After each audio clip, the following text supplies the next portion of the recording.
नमस्कार, एक और साक्षात्कार के साथ मैं यमलेश वंजारी और इस वक्त हम मौजूद हैं जिला अस्पताल बालाघाट में। आज डॉक्टर नीलय जैन के द्वारा सिविल सर्जन के पद पर पदभार ग्रहण किया गया है। डॉक्टर साहब से समझेंगे। सबसे पहले तो डॉक्टर साहब आपको बहुत बहुत बधाई इस पद धन्यवाद, के लिए। आपको बहुत बहुत धन्यवाद दे रहा हूँ। जिला अस्पताल बालाघाट में खासकर सिजेरियन ऑपरेशन को लेकर आरोप लगते रहते हैं। आपके पदभार ग्रहण करने के बाद इस व्यवस्था में कितना परिवर्तन आम जनता और बालाघाट वासी देख सकते हैं, क्या उम्मीद करेंगे हम? देखिए, ये शिकायतें बहुत लंबे सालों से लंबित हैं और इनका समस्या का समाधान अभी तक बहुत अच्छा निराकरण नहीं हो पाया है। चूँकि आज मेरा पहला दिन ही है, तो मुझे पहले इन समस्याओं की तह में जाना पड़ेगा कि जड़ में ये शुरुआत कैसे होती है, इसमें कौन-कौन लोग इन्वॉल्वड हैं और इसके इसका निराकरण करने के लिए भी एक कार्य योजना मेरे दिमाग में है। तो वह मैं धीरे से उस कार्य योजना को अपना लागू करूँगा और कोशिश करूँगा कि इस समस्या से मैं लोगों को निजात दिला सकूँ, ताकि लोगों को ये जो आरोप लग रहे हैं हमारे यहाँ डॉक्टरों पे बार-बार आरोप लगते हैं, उनसे कुछ हद तक राहत मिल सके। यहाँ पर खासकर एक समस्या देखने मिलती है जनरल ओपीडी में। डॉक्टर मरीजों को छूते तक नहीं, ये आरोप भी लगते हैं और बस केवल दवाएं लिख देते हैं। इस तरह की भी बातें हमेशा निकलकर सामने आती है। तो क्या ओपीडी से ही आप स्टार्ट करेंगे अपनी कार्यशैली की परिवर्तन को लेकर? देखिए, जैसा आपने बोला कि आप मेरी कार्यशैली से परिचित हैं और मैं भी पिछले 30-32 साल से लगातार ईमानदारी से अपने प्रोफेशन का निर्वहन कर रहा हूँ और अपने दायित्व को बहुत जिम्मेदारी से, गंभीरता से, ईमानदारी से निर्वहन कर रहा हूँ। मैं चाहता हूँ कि जैसा मैं निर्वहन कर रहा हूँ, वैसे ही हमारे सारे डॉक्टर्स भी अपनी अपनी जिम्मेदारियों का निर्वहन अच्छे से करें। आपका आरोप बिल्कुल सही है कि बहुत से डॉक्टर्स हैं जो हाथ तक नहीं लगाते। मेरी कोशिश यही रहेगी कि सारे डॉक्टर्स अपने टाइम पे आएँ, टाइम पे जाएँ और मरीजों को गंभीरता से चेक करें। ये मान के चलें कि वो उनके घर का परिवार का सदस्य है, ना कि एक मरीज़ समझ के उसके साथ औपचारिकता करें और उसे बिना टच किए ही देख के दवाइयाँ लिख दें। तो मेरी कोशिश यही रहेगी कि सारे डिपार्टमेंट में जितने भी डॉक्टर्स पोस्टेड हैं, वे अपने अपने ओपीडी में टाइम पे बैठें, मरीजों को गंभीरता से देखें, उनकी समस्याओं को गंभीरता से समझें और उसके बाद अच्छे से उसका अगर इन्वेस्टिगेशन कराना तो कराएँ और इलाज लिखें, ताकि लोगों को ये लगे कि हाँ भाई, जिला चिकित्सालय वाकई एक काम अच्छा अस्पताल है, काम का अस्पताल है, केवल नाम का अस्पताल नहीं है।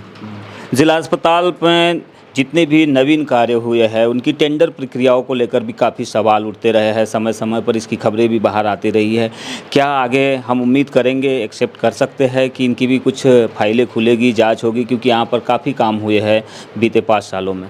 देखिए, जहाँ पे भी गलत काम हुआ होगा, नेचुरली वो उस काम के लिए तो एक कमेटी बना के उसकी जांच करना आवश्यक भी होगा और मैं चाहूँगा भी कि अगर ऐसा कुछ हुआ है तो उसके लिए हम एक कमेटी बनाएं और अगर कोई गलत काम हुआ है और जांच में पाया जाता है तो उसमें दोषियों को बिल्कुल उसमें दंडित किया जाना भी स्वाभाविक होगा। तो ये प्रक्रिया भी चूँकि मैं आज पहला ही दिन है, तो मुझे इस प्रक्रिया को समझने में कि कितने लोगों ने कितने टेंडर्स किए हैं, कि उनको इन्वॉल्व किए, गलती किसने की है, कहाँ की है, उसको समय लगेगा। लेकिन जैसे ही समझूंगा, मैं कोशिश करूँगा कि आगे से ऐसा ना हो और यदि हुआ है तो जो भी संबंधित है उसको दंडित किया जा सके। जिला अस्पताल की पार्किंग व्यवस्था काफ़ी पहले अच्छी मानी जाती थी, लेकिन अभी हम देख रहे हैं कि जब अस्पताल में प्रवेश किए तो अस्पताल के भीतर में भी अनावश्यक रूप से कई वाहन खड़े रहते हैं। क्या पार्किंग व्यवस्था में सुधार देखने मिलेगा पहले के जैसे? निश्चित ही रूप से पार्किंग व्यवस्था में भी देखने को इसलिए सुधार मिलेगा कि पार्किंग व्यवस्था पहले अच्छी थी, कुछ समय से उसमें गड़बड़ी चल रही है। तो मैं कोशिश यही करूँगा कि जैसे पहले पार्किंग व्यवस्था थी, सारे लोग अपने अपने निर्धारित उसमें पार्किंग करें। स्टाफ, डॉक्टर्स और जो बाहरी लोग हैं, जो अननेसेसरी आने वाले लोग हैं, वे उसका दुरुपयोग ना कर सकें। मेरी कोशिश यही रहेगी। सिविल सर्जन जैसे महत्वपूर्ण पद का आपने दायित्व संभाला है, बालाघाट ज़िले के नागरिकों से जो पेशेंट यहाँ आते हैं, किस तरह की आप उन्हें संदेश देना चाहेंगे बीजीटी मीडिया के माध्यम से? देखिए, ये डॉक्टर और पेशेंट रिलेशनशिप होती है, बहुत इंपॉर्टेंट रिलेशनशिप होती है। पहली बात तो डॉक्टर्स को चाहिए कि मरीजों को देखने का अपना दायित्व को उसकी जिम्मेदारी से निर्वहन करें, क्योंकि भगवान ने आपको डॉक्टर बनाया है। डॉक्टर बने तो आपको लोगों के दुख दर्द को दूर करना है, इसलिए आप डॉक्टर बने, ना कि आपको मजबूरी में ज़बरदस्ती किसी ने डॉक्टर बनाया है।